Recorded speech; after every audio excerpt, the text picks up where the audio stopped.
भजनलाल शर्मा नहीं है, भजनलाल बेशर्मा है। किसान एक साल के अंदर 25 दिन ही काम करता है। आज हमारे धरने को 10 साल पूरे हुए हैं। तो आज जन आक्रोश सभा रखी गई थी, जिसमें 5 गांवों के सैकड़ों किसान इकट्ठे हुए हैं।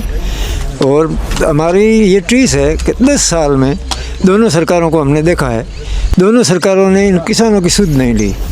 धरती पुत्र 10 साल से किसान कौम जो मजदूर कौम में आती है, वो 10 साल से धरने पे बैठना और अपने बच्चों को कैसे पालना कितना मुश्किल होता है।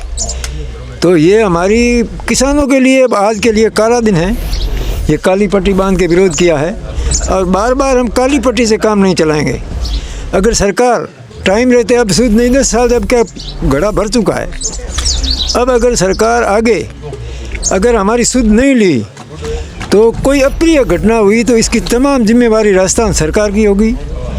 और कभी भी कुछ भी घट सकता है। 10 साल से हम परेशान हो गए हैं।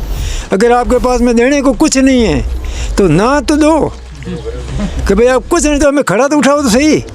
हमें हमारे 10 साल की मजदूरी दे दो, 1000 रुपये पर डे, 5 गांव 36 कौम को हम उठ जाएंगे। नहीं चाहिए हमारे 10 साल का 1000 रुपये पर डे की मजदूरी दे दो। 5 गांव बैठे हैं 36 कौम 10 साल से।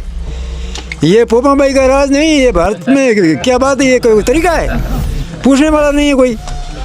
बिल्कुल गलत बात है।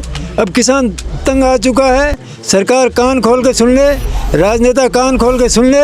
आने वाले इलेक्शनों में अगर आप वोट मांगने आओगे तो पता नहीं हम अपने आप को काबू रख पाएँ या ना रख पाएँ। आपसे निवेदन है, हमें मुंह ना दिखाए तो अच्छी बात है। ये बात है। बाकी दर्द बहुत ज़्यादा है। मैं इस धरने का अध्यक्ष हूँ। जितना दर्द मैंने झेला इतना भजनलाल, जो ये भजनलाल शर्मा नहीं है, भजनलाल बेशर्मा है। ये इसने कम से कम ये कहता किसान एक साल के अंदर 25 दिन ही काम करता है। आपने मांग के खाया, आपने खेती नहीं की, आप ब्राह्मण हो। किसान क्या होता है ये आपको पता ही नहीं है।